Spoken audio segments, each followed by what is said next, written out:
Good morning, good afternoon, good evening, wherever you might be, and welcome to a post on physics. It's called Too Many Cooks Spoil the Soup. In a previous physics post, I made a scathing assessment of the two main leaders of LIGO, Kip Thorne from Caltech and Rainier Weiss of MIT. They started the project back in the early 1970s, and it floundered until a redesign led by Barry Barish started in the 1990s.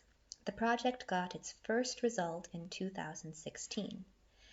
In this post, I'd like to take a look at the career of Barry Barish. He started his career by supporting the measurement of an unmeasurable missing link quark predicted by Gell-Mann. It was essentially the fudge factor in Gell-Mann's reverse-engineered model. Since no one else had such an expensive, unique measurement device, no one could cross-check the result. He then attempted to cross-check the result through collisions of neutrino beams created with another unique and expensive measurement device. This was done in a time when many people didn't believe that neutrinos existed. As in, he measured the collisions of things that didn't objectively exist in many theoretical frameworks.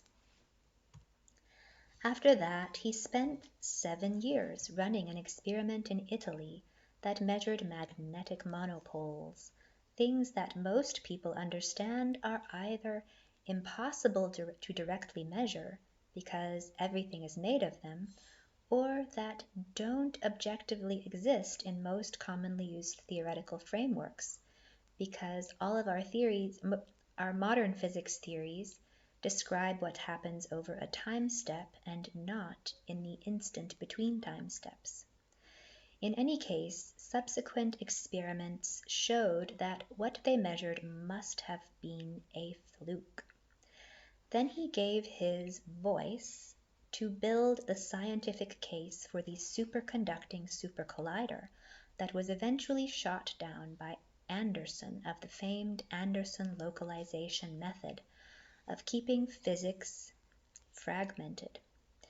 When that failed, he joined the LIGO collaboration to measure cosmic gravitational waves in a way that makes it impossible to verify that they were not caused by something more mundane and earthly. He redesigned the system so that it was easy to inject fake signals. That was his big contribution. Finally, he joined the effort to build the ILC, a collider that is even bigger than the LHC. There isn't any real concrete reason this needs to be built, but he thinks that curiosity is a good enough reason. To say that this guy has been influential in shaping the sorts of experiments done through government-supported physics research would be an understatement. In many ways, the story of his career is the story of government-funded big science. In each and every one of the experiments that Barry Barish supported, I see a fundamental misapplication of the scientific method, and I can only conclude that this folly was allowed to persist by exploiting people's confusion and their tendency to only see the facts that they want to see. The folly was allowed to persist because people kept giving people like Barry Barish billions of dollars to spend on recruiting gullible young people and indoctrinating them in such a way that they were never able to see how their work fit into a context that differed from Barry Barish's warped, conflated vision of the world. He and others like him were like government-subsidized cult leaders. In Barry Barish's cult, thousands of authors on a paper give the ideas therein the weight of truth, even when no single author understands everything claimed in the paper. Here's a quote from Barry Barish. Through the years, these collaborations have grown to the enormous size we know them today, but during most of my career it was roughly 5 or 10 people, eventually growing to 20 or 30. and now it is as much as 1,000 people on a huge experiment. It's an enormous enterprise." End quote. The blame for this development can't be laid on Barish's shoulders alone. In a larger context, this is all a result of market forces, combined with an encouragement to keep zooming in to the noise floor of empty space. If I zoom in on a fundamental flaw in the experiment for which Barish won a Nobel Prize, I see the device he constructed is sensitive to so many different earthly sources of noise that it is impossible to rule out all of them, and thus impossible to claim that anything it discovers can be attributed to black holes colliding in distant star systems. The measurement is sensitive to lightning strikes and Schumann resonances that look exactly like the cosmic things they want to measure. And this provides a case study in how, if you increase the number of authors enough, no single author understands the problem well enough to see the flaws in the analysis. One thereby gives the public the illusion that a large group of experts has studied the issue extensively and come to a satisfactory conclusion, when the truth is that a large number of authors more often indicates group delusion and agreement for the sake of agreeability and team spirit. In an article I wrote earlier that was specifically about Schumann resonances and LIGO, 26 authors from 23 different institutes convinced themselves and the 1,000-member LIGO collaboration that Schumann resonances wouldn't be a problem for the measurement of cosmic gravitational waves, as long as enough magnetometers show that there was no fluctuation of the Earth's magnetic field at the same time that LIGO detects a gravitational wave.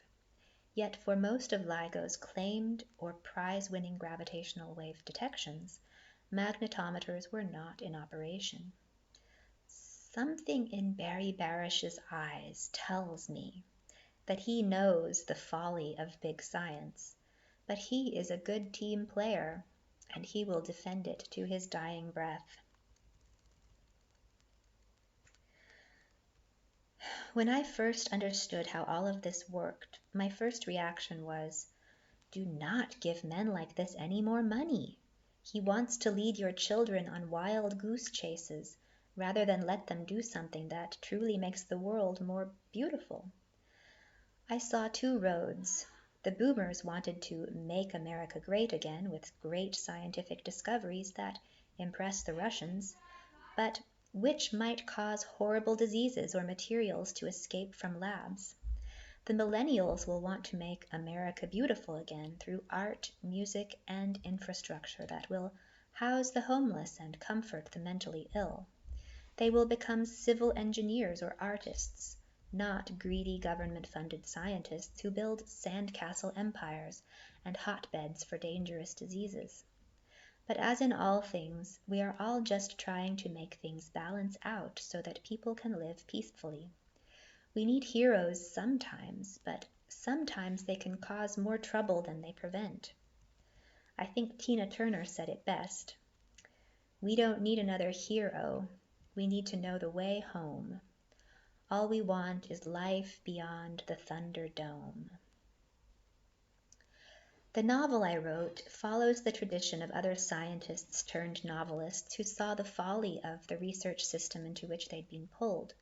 A Canticle for Leibovitz might have been the book that triggered me to follow the same path.